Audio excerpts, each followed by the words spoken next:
Manusia adalah satu-satunya hewan yang membunuh tanpa lapar.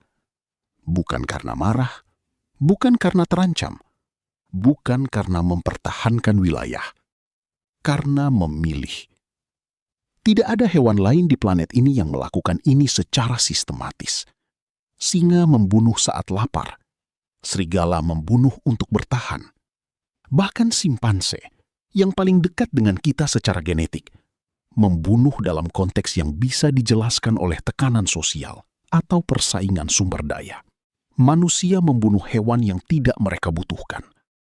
Manusia membunuh spesies yang tidak mengancam mereka.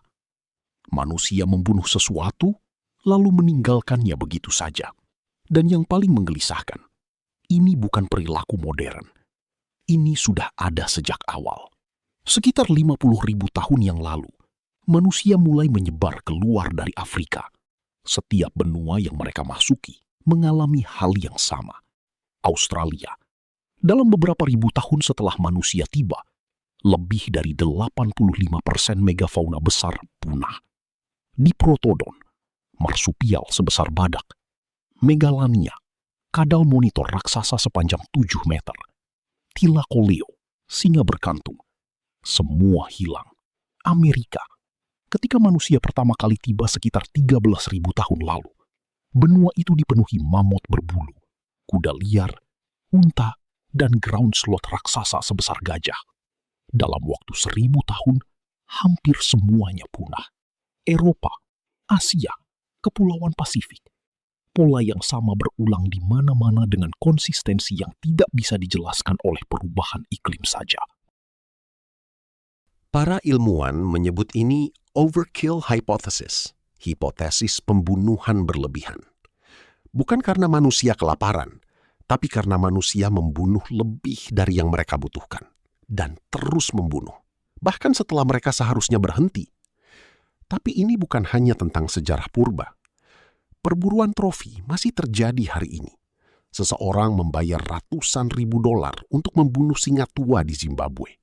Bukan untuk dimakan, bukan karena terancam, karena ingin foto dengan bangkainya.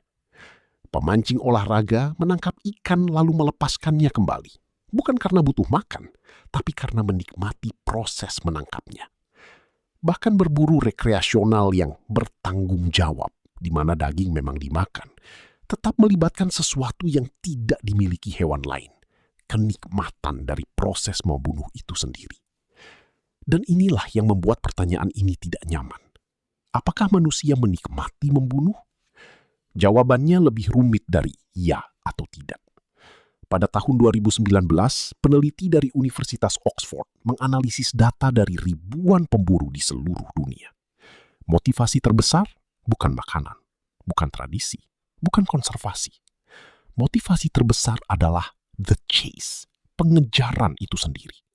Proses melacak, mengintai, menunggu, momen sebelum tembakan, bukan sesudahnya. Otak manusia melepaskan dopamin dalam jumlah besar selama pengejaran. Bukan saat mendapatkan hasil, saat mendekatinya. Sistem reward otak kita secara harfiah didesain untuk menikmati proses berburu. Ini bukan kelainan, ini arsitektur. Selama jutaan tahun evolusi, manusia yang paling mampu bertahan adalah yang paling terampil berburu, yang bisa melacak jejak berjam-jam, yang bisa bersabar, yang bisa mengincar dengan presisi.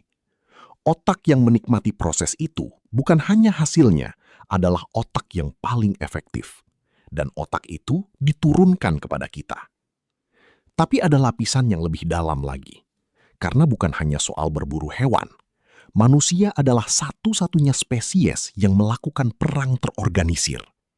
Simpanse melakukan serangan kelompok. Ini diketahui sejak penelitian Jane Goodall di Gombe pada tahun 1970-an.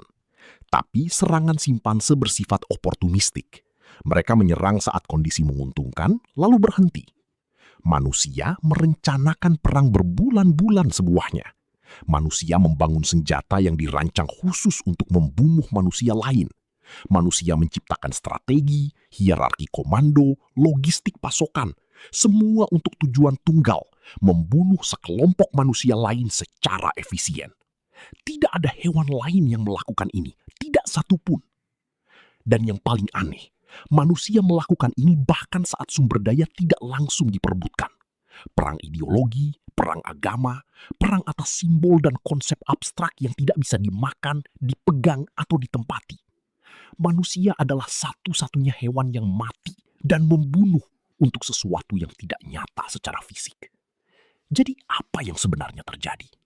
Ada dua penjelasan yang bersaing, dan keduanya mungkin benar sekaligus. Penjelasan pertama, ini adalah warisan evolusi yang tidak sempurna.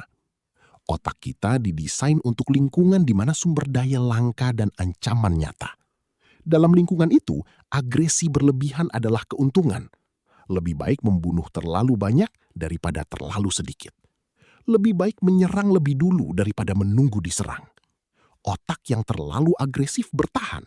Otak yang terlalu pasif tidak. Kita adalah keturunan dari yang agresif. Penjelasan kedua, ini adalah produk unik dari kesadaran manusia. Hanya manusia yang bisa membayangkan musuh yang belum ada. Hanya manusia yang bisa membangun kebencian terhadap kelompok yang belum pernah mereka temui. Hanya manusia yang bisa membunuh berdasarkan konsep, ras, agama, ideologi, nasionalisme.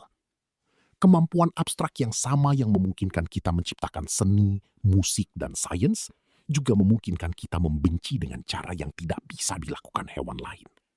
Keistimewaan kita adalah pisau bermata dua. Dan disinilah bagian yang paling sulit untuk diterima. Kita hidup di dunia yang telah memoderasi sebagian besar dari ini. Hukum, norma sosial, empati yang dikultivasi. Semua ini bekerja sebagai rem. Tapi rem bukan berarti mesin tidak ada. Eksperimen Milgram pada tahun 1961 menunjukkan bahwa 65% orang biasa bersedia memberikan sengatan listrik yang mereka yakini mematikan, hanya karena seseorang berpakaian jaslab meminta mereka melakukannya. Eksperimen Stanford Prison pada tahun 1971 menunjukkan bahwa orang normal bisa berubah menjadi penyiksa dalam hitungan hari, hanya dengan memberikan mereka kekuasaan dan konteks yang tepat. Bukan monster yang melakukan hal-hal mengerikan dalam sejarah. Orang biasa dengan otak yang sama seperti milikmu. Ini bukan argumen bahwa manusia pada dasarnya jahat. Ini lebih rumit dari itu. Manusia adalah satu-satunya hewan yang membunuh tanpa lapar. Tapi manusia juga satu-satunya hewan yang berlari ke gedung yang terbakar untuk menyelamatkan orang asing. Yang membangun rumah sakit untuk orang yang tidak mereka kenal. Yang berduka atas kematian seseorang di sisi lain planet yang tidak pernah mereka temui. Kapasitas yang sama untuk tindakan yang melampaui kebutuhan langsung menghasilkan keduanya. Pembunuhan tanpa lapar dan pengorbanan tanpa alasan. Keduanya bukan kelemahan atau kekuatan. Keduanya adalah manusia. Dan pertanyaan yang tersisa bukan tentang spesies ini. Pertanyaan yang tersisa adalah tentang kamu dengan otak yang sama, warisan yang sama, kapasitas yang sama untuk keduanya. Ke arah mana kamu memilih untuk menggunakannya?